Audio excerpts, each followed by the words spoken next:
Welcome. Welcome, welcome, welcome.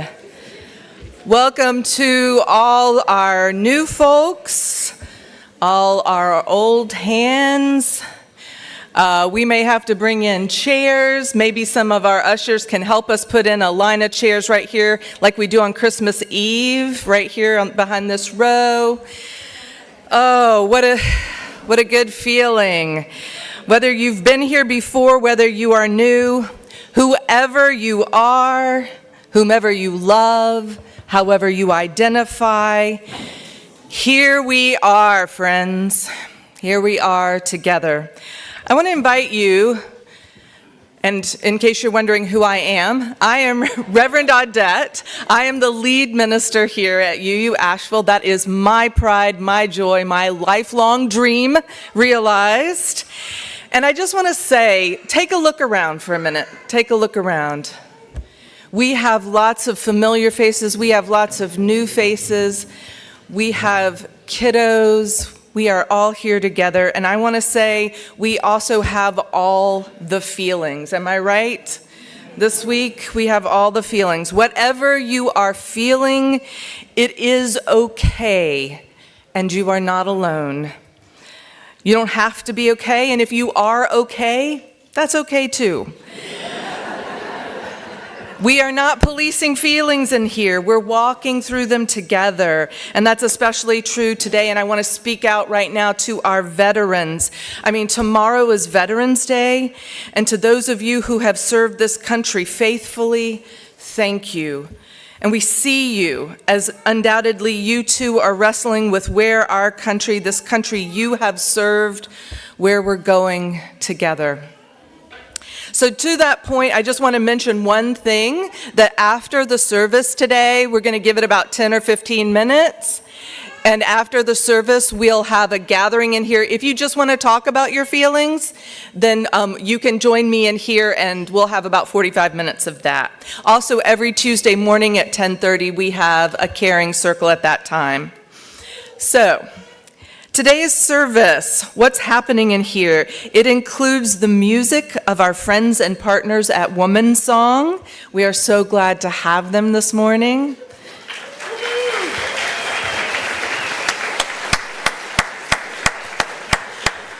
We have Kim Collins, who is one of our faith formation professionals, doing the wisdom story today. Charlie Marks is our worship associate, and Simon Jacobs is back there. He's doing tech in good times and bad. And perhaps most importantly this morning, our intern Matt Farris will actually be offering the worship. And I want to mention this because this is something that we actually discussed at length. This is a very tender week, and we seriously considered whether I should just take over today.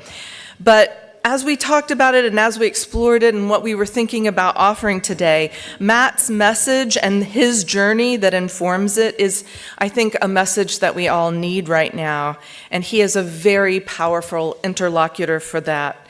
So I know that this learning, loving community is going to receive his gifts with open arm, and I'm going to be here sharing different messages next week and the week after, because after all, we're not going anywhere, all right?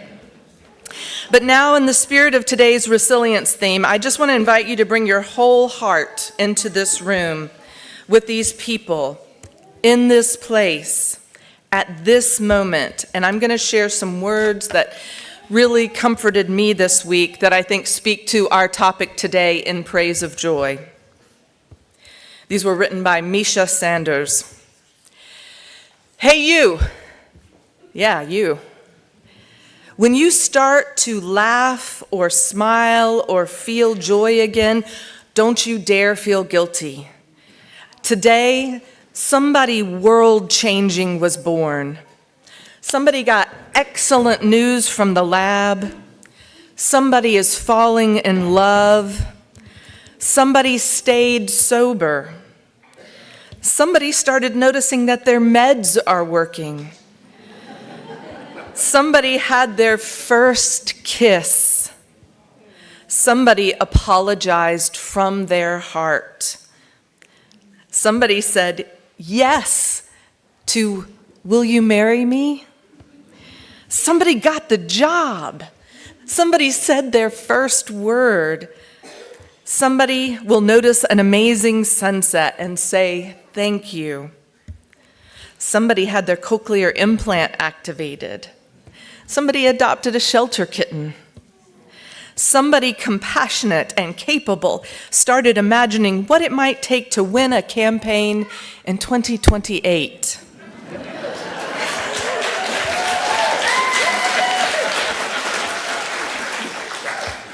Remember, joy is your birthright. The world didn't give it to you, and the world cannot take it away. Welcome.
Good morning, kindred spirits.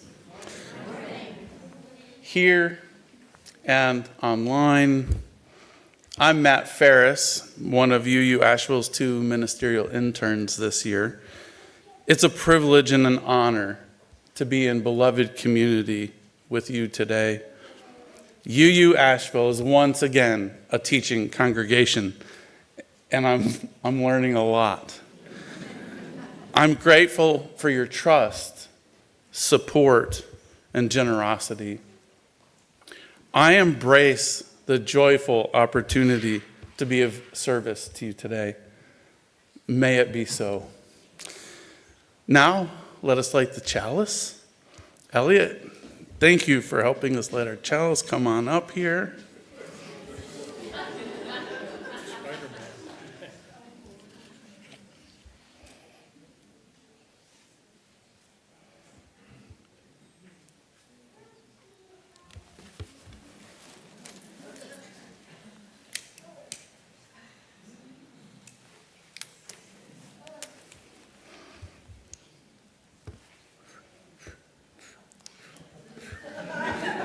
Give it a good one.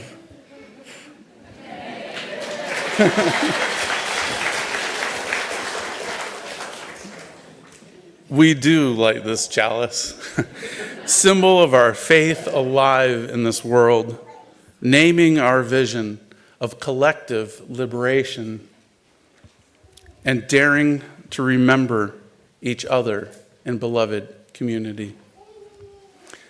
Please rise now and body your spirit as we sing hymn number 1, May Nothing Evil Cross This Door.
Good morning, friends. All right, so this morning we're talking about joy. And when Matt told me that on Monday, I was like, yeah, it's great. We're going to talk about joy. And then Tuesday, So what we're going to do is we're going to share one of our rituals with the adults because we do things a little bit differently downstairs. So you guys know that when you do joys and sorrows up here, it's usually, silent. We don't speak them out loud. We, put some things in our vessel there. We listen to music. But downstairs, it's different. So first, I've got this box here. It's got some stuff in it. I need a volunteer. Henry, are you raising your hand? Henry wants to know if we're going to do games today, and yes, we are. But first we're gonna do the Wonder Box. So let's have you and you and you can come up here and open this up, and we're gonna see what's in the box. I think it's just the middle one that's snapped shut. Okay. All right. Now, there's some stuff in here. Let's take some of this stuff out. What do we got in here? Okay, so let me have this one first so I can hold that up so people can see what it is. Do you guys see what this is? It's a Zaylee, do you want to tell us what it is? It's a chalice. Yes. It is a chalice. So we do things a little bit differently downstairs. Can somebody tell me how we do joys and sorrows downstairs? Alita. We tell everyone our joys or sorrows and put a rock or something or like a plastic potato, I don't know. We just put it in the chalice and say some nonsense and then put some rocks in the chalice. All right, so that's one version.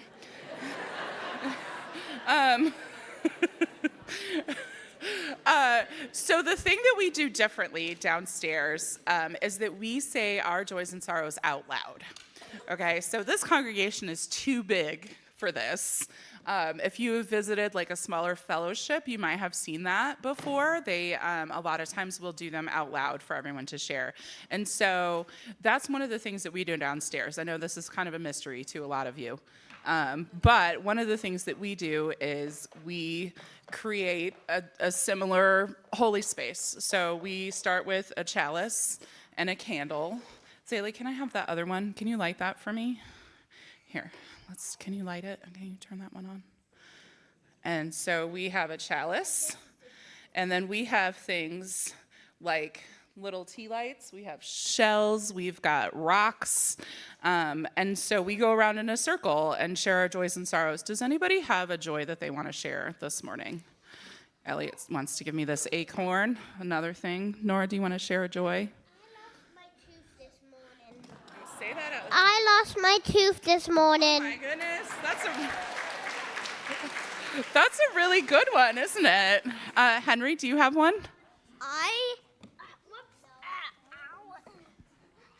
I lost a tooth like last week. Oh, okay. We're doing a lot of. Does anybody have a non-tooth related joy that they want to share? It's okay. It's okay. So, and it's also always okay to pass, right? So that is one thing. But we try and always put something on our little altar that we create together. Elliot, do you have a joy to share? Okay. I lost a tooth 2 years ago. They're messing with me at this point. So I just wanted to share with y'all, since only some of you get to come be with us on Sunday mornings, that we do the same ritual. Yeah, and we share out loud a little bit differently. And so that's just one of the things that we do downstairs that I wanted to share with you guys. So what's in there? This is a candle, and it's on a chalice, see? Yeah. So since we have lots of new faces today, let me just tell you all what we're going to do is that in a moment here, we're going to sing the children and youth and the adult helpers out. And so if you're new with us this morning, we also want you to come with us. So we're going to go downstairs. We're going to have a little bit of circle time. We're going to do joys and sorrows. And then we're going to have some fun. So if you're new today, please come downstairs with us so that you know where to come get your kids after worship is over. All right, now I need some help to put this stuff away. Can someone open that? Great. Okay, so now is the time that we are going to sing the children out of worship. We also have childcare. You can just put those in there.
Thank you. That was heads up. Sometimes the going takes longer than others.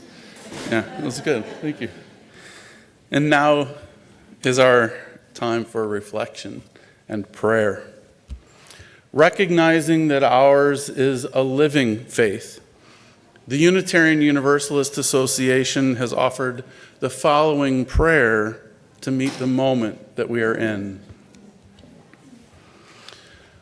Beloveds, we will hold our fear together. We will honor our rage and devastation and grief. We will hold one another ferociously, tenderly, faithfully, and then we will move deliberately. We will invest in trust. We will claim joy, rest, and sustenance. We will resist en masse. We will fight fascism and continue to struggle for democracy. We will continue to build our movements for justice.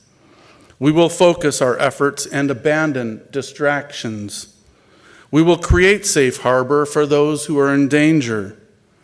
We will leverage our resources. We will sharpen our skills and analysis. We will act as if no person is disposable. We will refuse the politics of division and despair. We will seek the wisdom of elders and of history. We will weave deeper connections with our neighbors. We will fight for our survival. And we will create the conditions of possibility for our thriving and liberation. May it be so. And now is the time to acknowledge our joys and sorrows with a ritual of water and stones. For all that grieves our hearts, we add salt to brine the water in this vessel.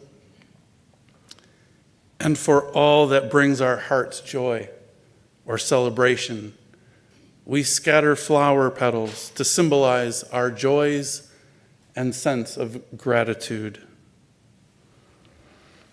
As usual, we'll have you come up in 2 lines, move kind of out in this fashion here, and please put yourself into those rocks and let the vessel do the work.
If you have shared a joy, know that we rejoice with you. If you have shared a sorrow, know that you are held in love and care by this community. We add these last stones for all the joys and sorrows of our community carried by those who are not present with us today. Our community is one community, gathered or apart.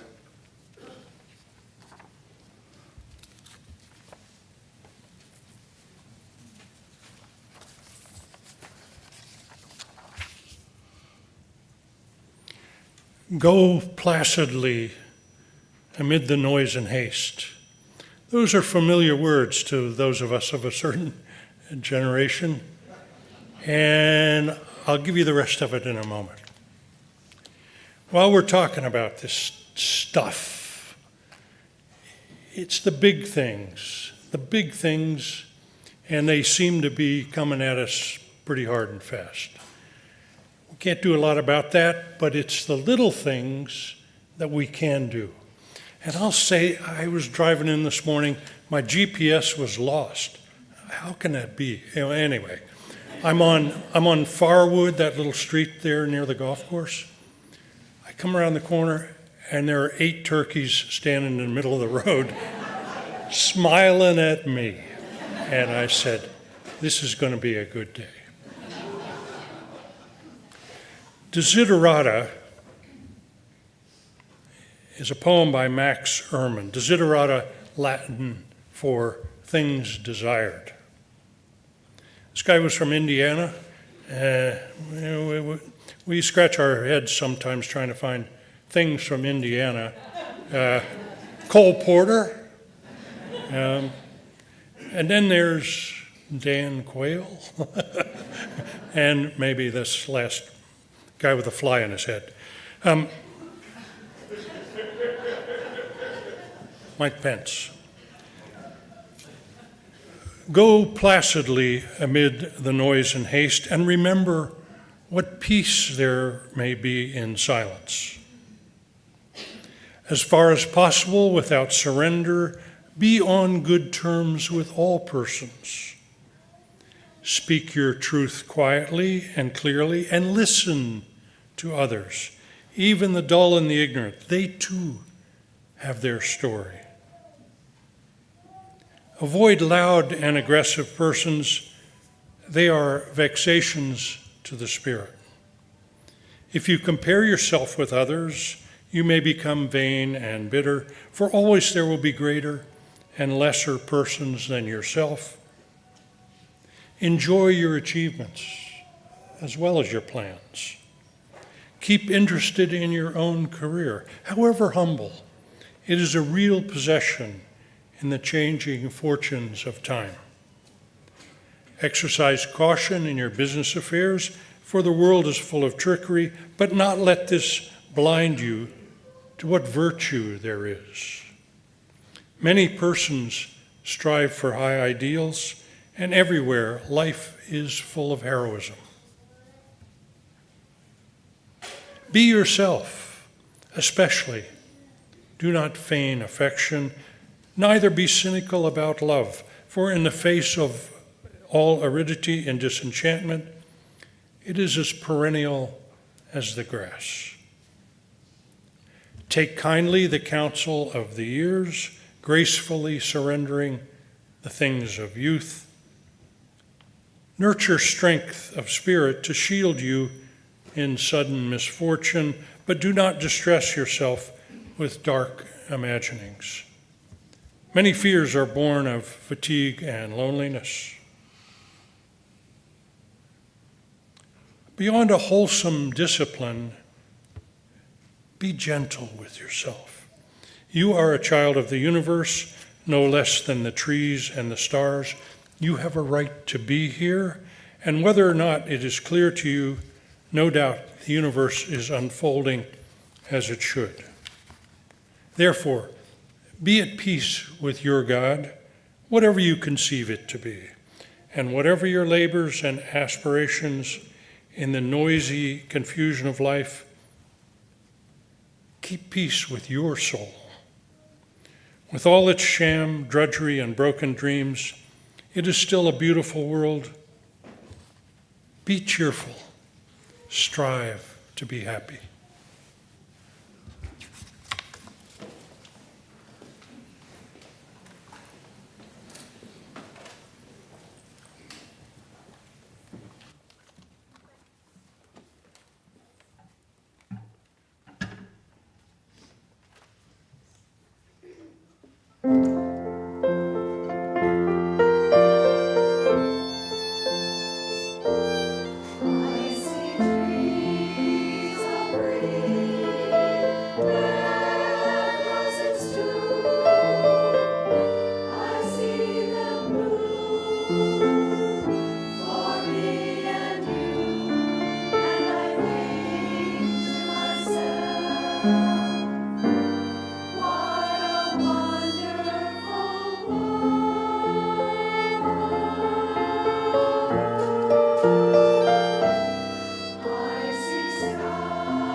In praise of joy.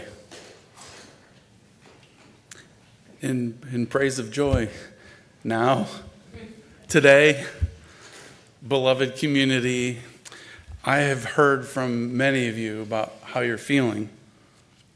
Now, today, too many things just feel wrong.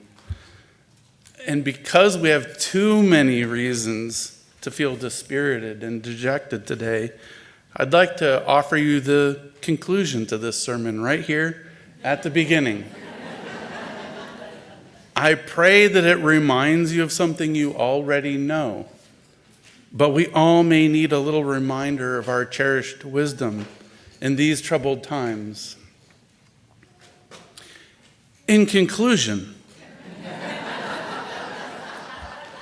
our guiding lights suggest that we mindfully practice joy today, not in spite of the fact, but because of the fact that living well is so difficult to do.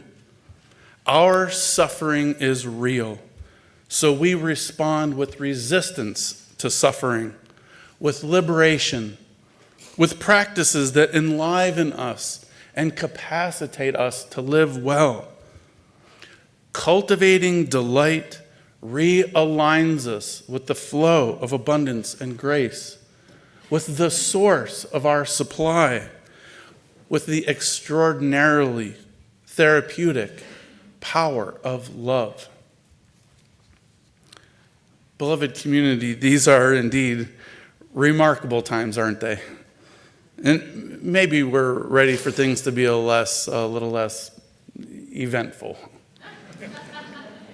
We are living in the aftermath of a devastating hurricane and what could be described as a whirlwind election. We all have been tossed about. Many of us are experiencing our center of gravity slipping. Many of the changes we're experiencing are unwelcome. As you may know, until recently, my partner Leanne and our cat Poe lived in Swannanoa, a stone's throw away from the beautiful Swannanoa River. Well, Hurricane Helene overtook the Swannanoa River and burst its banks, and the flood destroyed our house. Thank goodness we evacuated in time. But when we returned to our house, it was not our home. We have been disturbed, displaced, kindred spirits. Our little family is straining to maintain our foundation for living well in these challenging times. And all of this has been taking place in an election season that has felt tumultuous, threatening, and now dispiriting. You also may be agitated, unsettled, traumatized. All right. So how do we respond? How can we live with wisdom for wellness in the context of these extreme challenges? Friends, I am not an optimist. I am not going to suggest that we go searching for the bright side of our pain and instability. I am, however, a firm believer that the whole and the holy are always and irreducibly present in this world. This world is sacred. It is, in all of its messiness, beautiful, infused with goodness. I am not an optimist, but instead I practice what I call hopeful possibilism. Hopeful possibilism is the sober acknowledgement of what is, with the faith that the whole and the holy fundamentally are flowing with potential for goodness. As one of my elders, Bunseki Fukiya, would say, I am aware, I understand, and I know the divine presence is in me, and I recognize that I am in the flow of abundance and grace. I recognize that the divine flow of abundance and grace is always already available to us.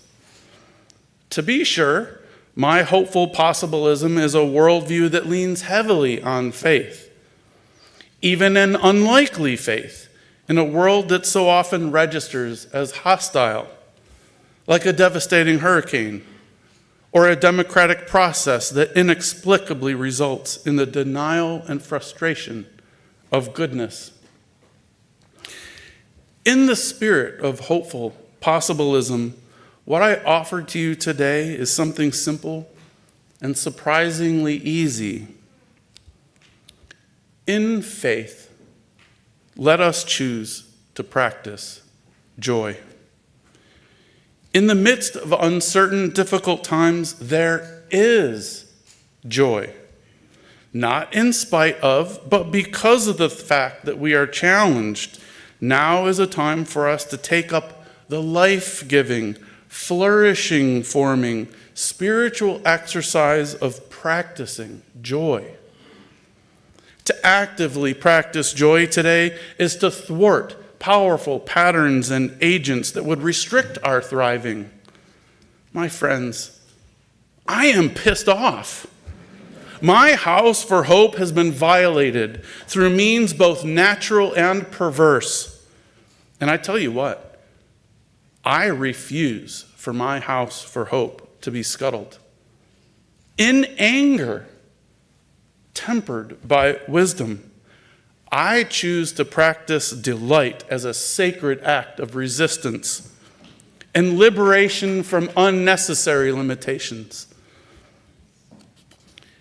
Kindred spirits, we have every reason right now to sorely feel our sorrow. I'm not suggesting that we attempt to cover over with silver linings our pain. Delighting in delightful things does not diminish the ugliness of ugly things. But genuine delight, genuine joy, is our soul's way of saying, there is divinity right here, right now. And like so many other things that require repeated efforts, practicing joy requires practice. Especially when our experience of the world tells us that it is infused with ugliness, wisdom suggests that we must not allow our capacity for joy to atrophy. Instead of a world stripped of delight, let us choose to cultivate our awareness of delightful things. Our birthright as instantiations of the divine is that we are always already in the flow of abundance and grace. The trick, the thing that requires our practice, is our vital ability to perceive that joy is all around us. Joy, delight, connects us back to the inexhaustible source of our supply. I woke up too early on Wednesday and made the mistake of checking my phone for the news. Let's just say that my day started badly. My whole psyche was screaming, "You cannot be serious." I was not perceiving the always already present flow of abundance and grace, or the whole and the holy, or the divine presence. I was experiencing a dramatic impoverishment of hopeful possibilism. I got my wits about me and conferred with Reverend Audette. Right, it might be helpful for me to come to church.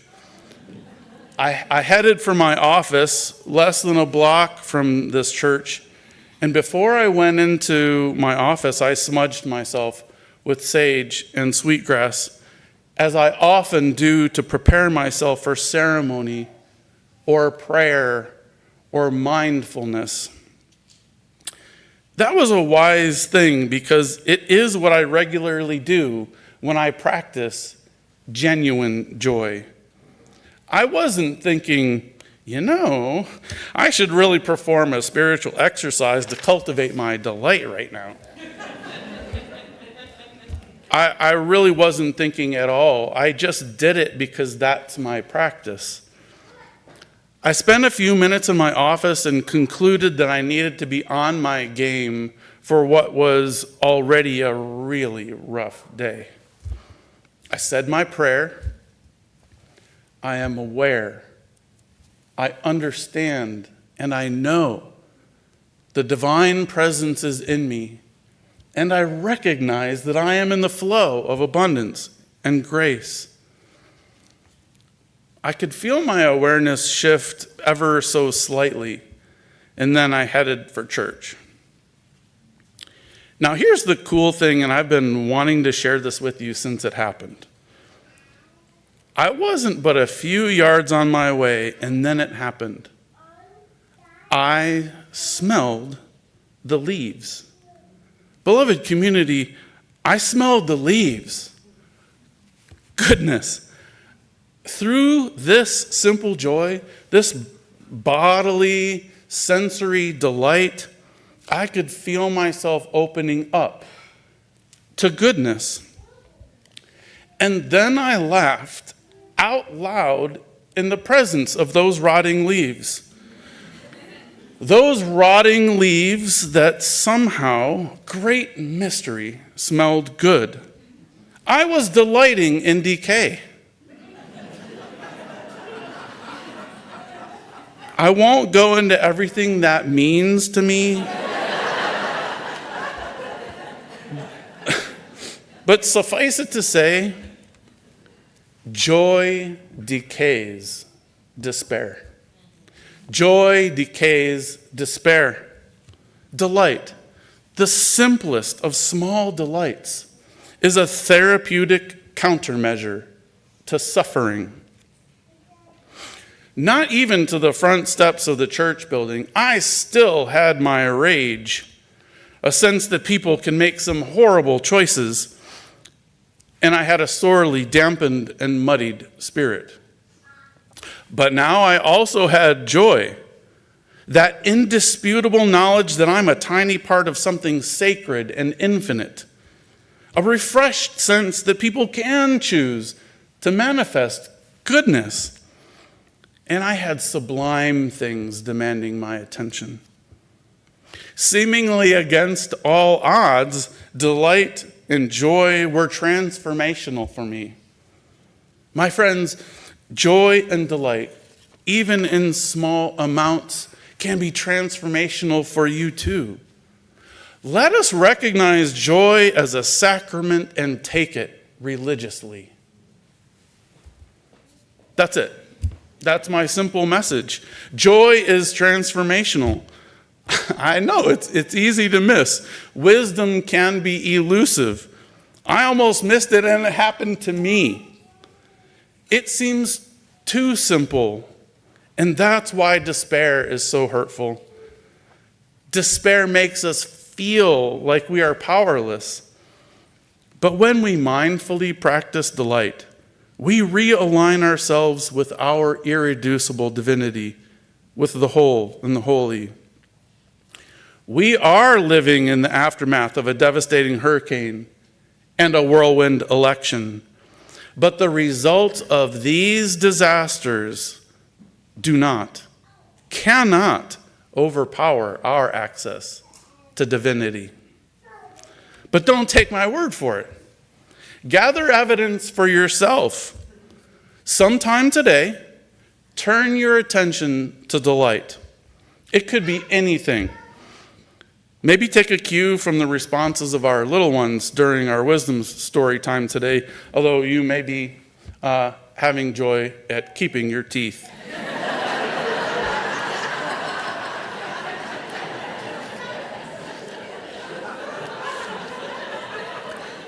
Our deepest and truest joys can emerge from the most obvious or the strangest things. When you find yourself experiencing a joy, delight in it. Really let it permeate you. Respect that joy. Love it. Thank your joy. Allow that joy to confront and decay the things that threaten to diminish you. See what happens then. And please, share your joy with others. Shared joy has exponential effect. In conclusion, you know what's coming next. Our guiding lights suggest that we mindfully practice joy today, not in spite of the fact, but because of the fact that living well is so difficult to do. Our suffering is real, so we respond with resistance to suffering, with liberation, with practices that enliven us and capacitate us to live well. Cultivating delight realigns us with the flow of abundance and grace, with the source of our supply, with the extraordinarily therapeutic power of love. Please rise now in body or spirit as we sing hymn number 6, Just as Long as I Have Breath.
Full house, how nice.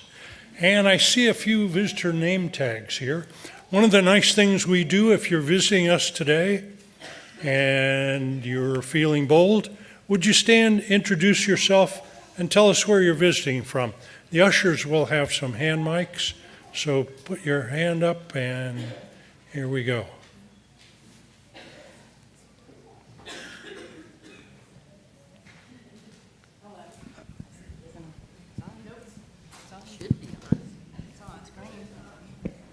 Hold it close.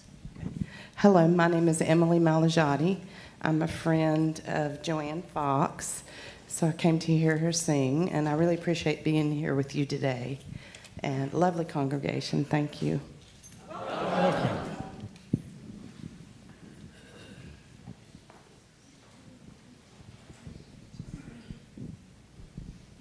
Hi, my name's Ann Wayner. It's the first time I've actually been at this congregation. I drive by it when I go to the farmer's market and everything else. I know it's a huge part of the community, and this was great solace to be able to come here today with my friend Jenna Jaffe.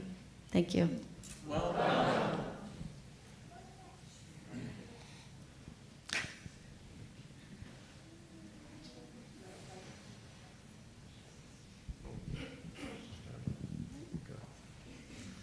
My name is Jimmy Hare. This is my wife, Robin. Our daughter, Megan, is in Womansong, and something I'm not doing right. I think I just embarrassed her. I'm not sure. This is a very inspiring service. Thank you.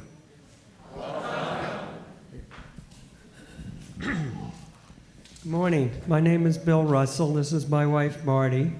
We live off of Beaver Dam, and we've been threatening to come to the Unitarian Church for almost 10 years.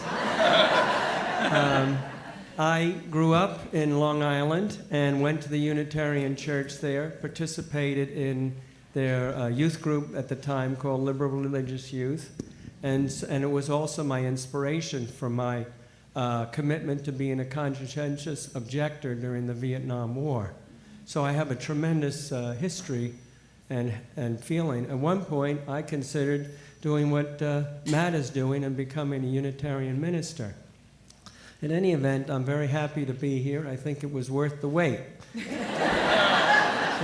So thank you, everybody, and I think there's a very good chance, whether you want to or not, you'll see us again.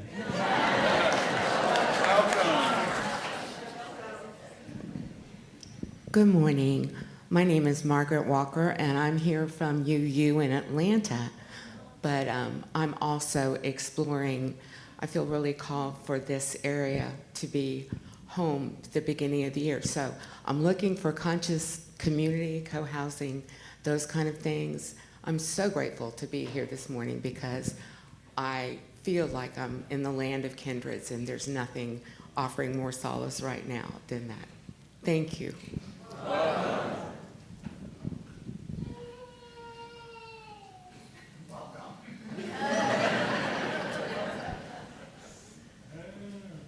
Going once,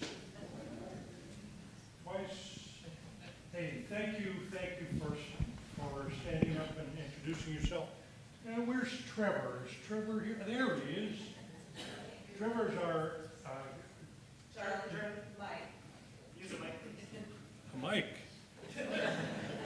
My wife says I talk too loud anyway. Meet Trevor. He'll buy you a cup of coffee afterwards in Sandberg Hall. He's our connections coordinator.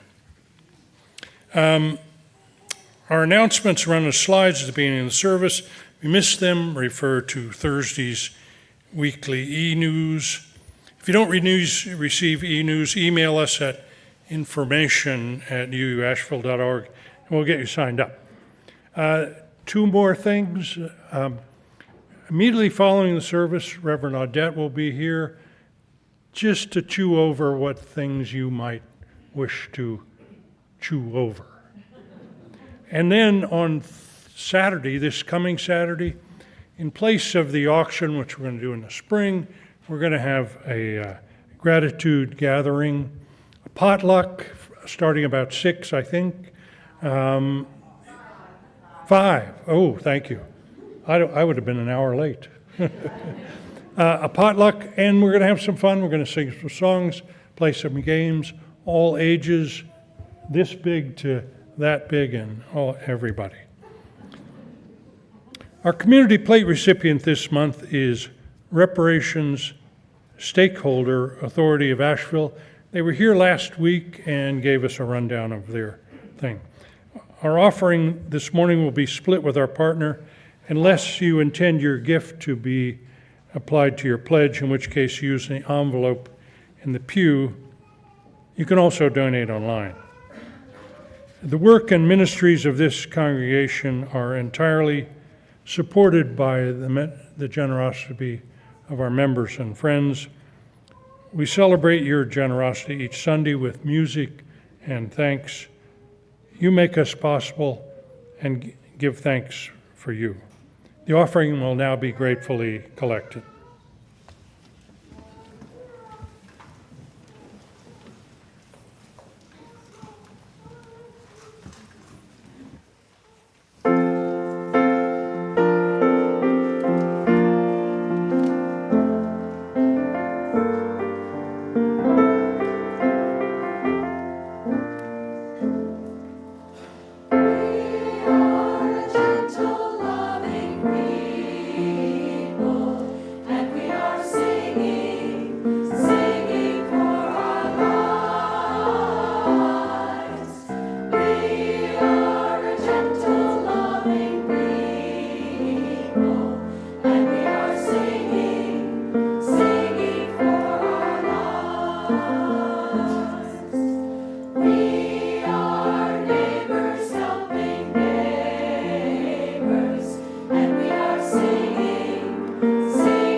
Aren't we lucky? Thank you. For the gifts of your time, talent, presence, and financial resources, we are grateful. Thank you.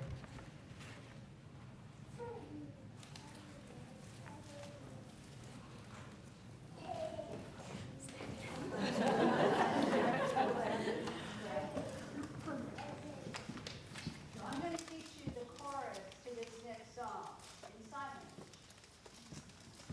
So you're going to take one hand out, straight out, and you're going to grab the tip of it and pull forward a little. That's lead. This is the sign for whip. Love. So lead, whip, love. All you want.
Now it is time for our benediction, our good words for going forth. May the benefit of this act and all acts be dedicated unto the complete liberation and the supreme enlightenment of all beings everywhere, pervading space and time. So mote it be. May the benefits of practice, ours and others, come to fruition, ultimately and immediately, and we remain in the state of presence.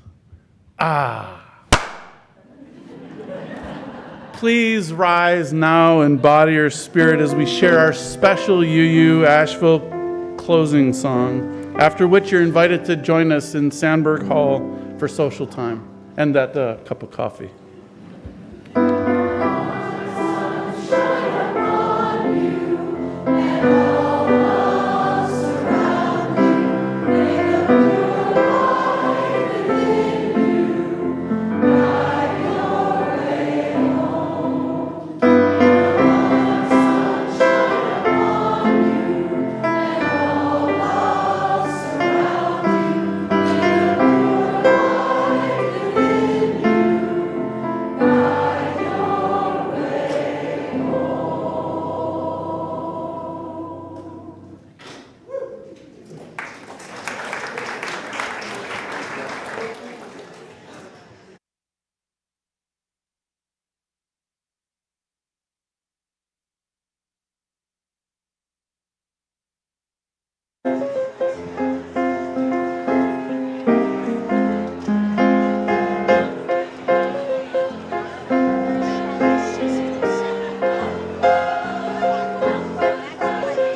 It was, thank you. Hey, you. Hi. I love your shoes. How were your eyes? Is it a little better? At least a treatment? I got the treatment in Charlotte. I left, so Oh, okay. Just all fine. neck. It's all good. It's good to be back. I'm so glad. I know And you're real busy. And so. you've been chainsawing, and thank you so much. Good to see you. Hello, everyone. Can I just get